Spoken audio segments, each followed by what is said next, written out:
Welcome back to Take Action News, everybody. David Schuster here, along with Daniel Marins and Rich Webster. Cliff Schechter coming up soon. This was an amazing week in terms of gun control policy. The president holding nothing back. A lot of people were fearful about how bold the president might be. Would he try to go for something at the margins, or would he go for it? Would he try to pass the kind of legislation and propose the kind of legislation that we have not seen in a generation? The president chose the latter. Here's President Obama unveiling and talking about the issue of gun control at the White House. Because while there is no law or set of laws that can prevent every senseless act of violence completely, no piece of legislation that will prevent every tragedy, every act of evil, if there's even one thing we can do to reduce this violence, if there's even one life that can be saved, then we've got an obligation to try. One of the great ways. Do my part. One of the ways that you can evaluate, actually, there are two ways you can evaluate events like this that happened this week. You can evaluate both the policy and the politics. As far as the politics, a lot of folks, and I agree, I think this is one of President Obama's better speeches that he's given since he's been in office over the last 4 years. I mean, you could see his heart was into it. He was passionate. He was articulate.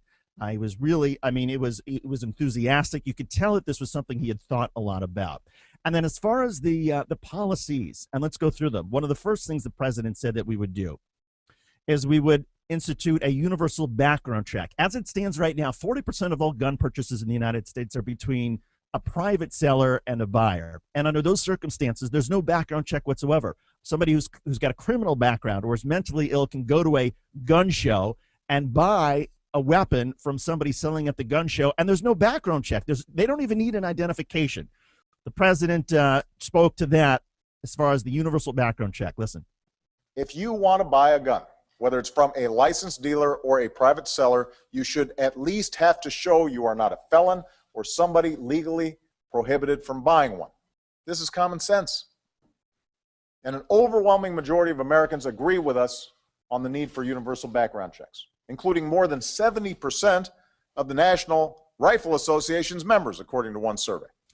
The president also cited some other Republicans when making the case that Congress should restore the ban on military-style assault weapons and also high-capacity ammunition magazines. Listen. Weapons designed for the theater of war have no place in a movie theater. A majority of Americans agree with us on this. And by the way, so did Ronald Reagan, one of the staunchest defenders of the Second Amendment. Ronald Reagan, while he was in office, proposed banning assault weapons and also proposed banning the armor-piercing bullets.